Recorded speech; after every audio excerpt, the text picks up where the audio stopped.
Hello! Welcome back to my craft and DIY channel. If you enjoy those types of things, please feel free to check out my other videos if you haven't already done so, and hit those subscribe and alert buttons so that you don't miss any of my content in the future. Today, I am showing you how I made this cute new top without a pattern. I realize it's September and this is sleeveless, obviously, but summer basically never ends here, which is honestly kind of a bummer because I absolutely love dressing for fall and I kind of have a sweater addiction. Now, to make a shirt without a pattern, you will need a top you already have, some fabric, matching thread, some needles, scissors, a ruler, a sewing machine, and an iron. I chose this top mostly because I like the neckline and this burnt orange fabric was left over from our family Ewok costumes a year ago. It's a really lovely texture and I think it'll be pretty breathable. Now, I'm folding my top in half to trace the front onto my fabric, which I'd already folded in half. This part was kind of fiddly because my top is so slippery and the cold shoulder sleeves kept getting in the way, but I'm getting it laid out to my satisfaction and then tracing around it with a pen because I couldn't find my washable fabric marker.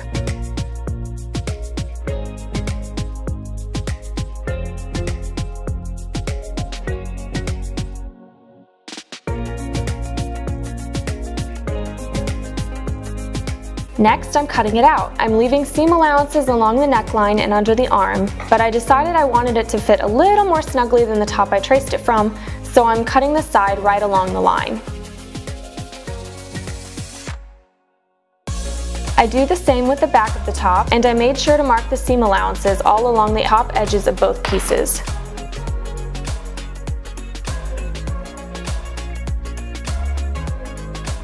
Now, I'm pinning the two sides of my new top together with the right sides facing each other,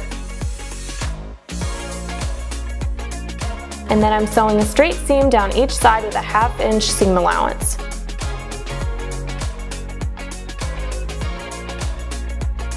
Before the next step, I tried it on to double check that I liked the fit since, you know, I was guessing here. Next, I'm ironing my side seams flat, and I'm folding and pressing twice along each edge at the top to make it neat.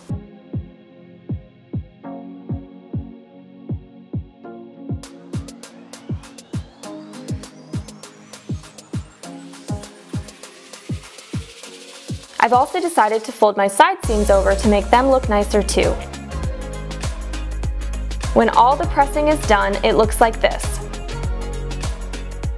Then I take the top back to the sewing machine. Turning it right side out, I'm top stitching close to the edge all the way around the top.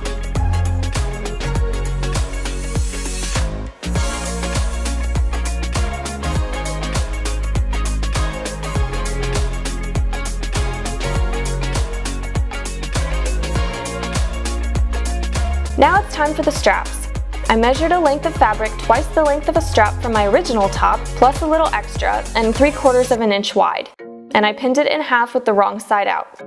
I'm sewing a straight seam all the way down with a 1/4 inch seam allowance.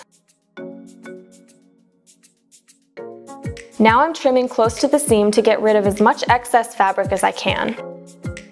And here's the most frustrating part of the entire project.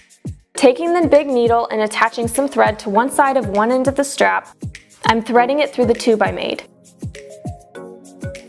You can see how it starts bunching up as I go. Once the needle comes out the other end, I'm pulling the end all the way through the tube so the seam winds up on the inside. This is tough and takes forever, but using tweezers helps. Doesn't the end look like a belly button? You can see that pulling the strap through becomes marginally easier towards the end. I wasn't happy with what a mess the strap looked after that ordeal, so I gave it a quick press with my iron before cutting it in half to make 2 straps. Now I'm stitching an end of a strap to the top of my shirt, taking care not to let the stitches show on the outside.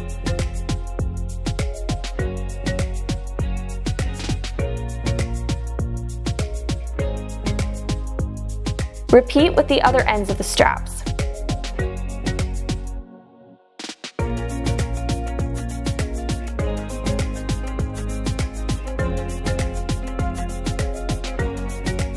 Okay, once the straps were sewn on securely, I tried on the top to decide how long I wanted it to be. and I wound up taking 2 3/4 of an inch off the bottom.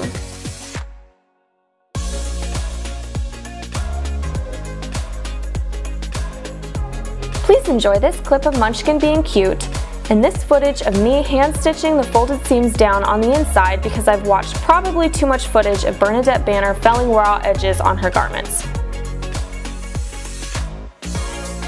And just to be clear, this is not felling. It's now time to press the hem of my top, doubling it over as I did the other seams to hide the raw edges. It really does lend to a more polished final result.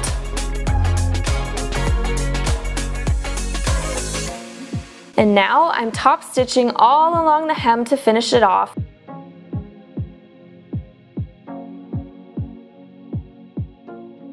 And clipped threads and a quick press later, my top is complete and so cute and ready to wear.